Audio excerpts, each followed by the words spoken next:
Madam, मैं एक मुसलमान हूं, मैं इस्लाम को मानने वाला बावकार इंसान हूं और मेरे मजहब की बुनियादी तालीम तौहीद है।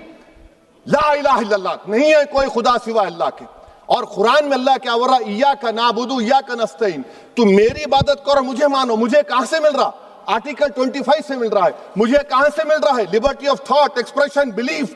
अगर वंदे मातरम का मतन कौम और मजहब को एक बना देता है, अगर हम इसे टेस्ट बनाते हैं वफादारी का, तो फिर मान लीजिए कि ये गांधी, अंबेडकर, टैगोर, बोस और लाखों आजादी के सिपाहियों की सोच को छोड़कर गोडसे की सोच की हिंदू कौमी परस्ताना, मैडम खत्म कर रहा हूं, हिंदू कौम परस्ताना को अख्तियार करेंगे। मगर हुब्बुल वतनी का क्या मुतालबा है?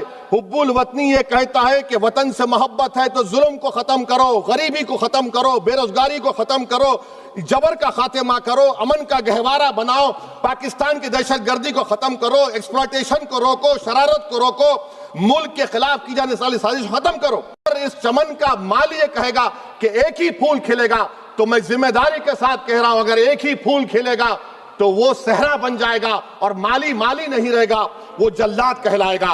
वफादारी का सर्टिफिकेट हमसे मत लीजिए। आपके बुजुर्गों के कोई एक किताब में लिख के क्या लिखा है बता दीजिए, कहां पर क्या लिखा हुआ है? माननीय सदस्य श्री असादुद्दीन ओबीसी जी। मोहतरमा, बहुत बहुत शुक्रिया आपका कि आपने एक अहम मौजू पर मुझे बोलने का मौका इनायत फरमाया।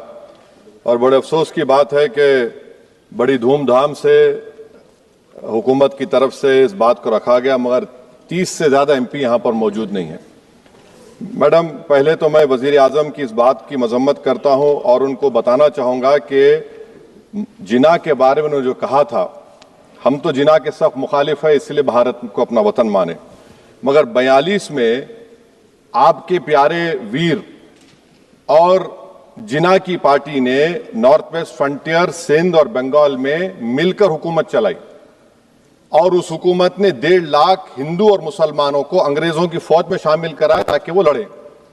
तो किसी शायर ने अच्छा कहा था वजीर आजम के बारे में कि फरेब देकर जमाने को पारसा ना बनिए, इन्हें कहो कि वो बंदा बने खुदा ना बने, अमीर शहर यही चाहता या हजरत कि हमारी चीख गले में रहे सदा ना बने।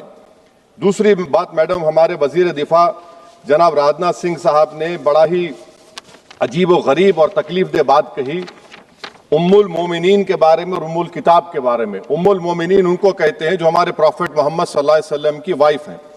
वो हम तमाम मुसलमानों की माँ, हम उनको तस्वुर करते हैं, मगर हम उनकी इबादत नहीं करते, हम अपनी माँ की इबादत नहीं करते। उम्मुल किताब कुरान है, हम कुरान की इबादत नहीं करते, कुरान अल्लाह का बिजावा कलाम है। तो उसके बारे में भी शायर ने अच्छा कहा कि खबर नहीं जिन्हें अपने दीन व मजहब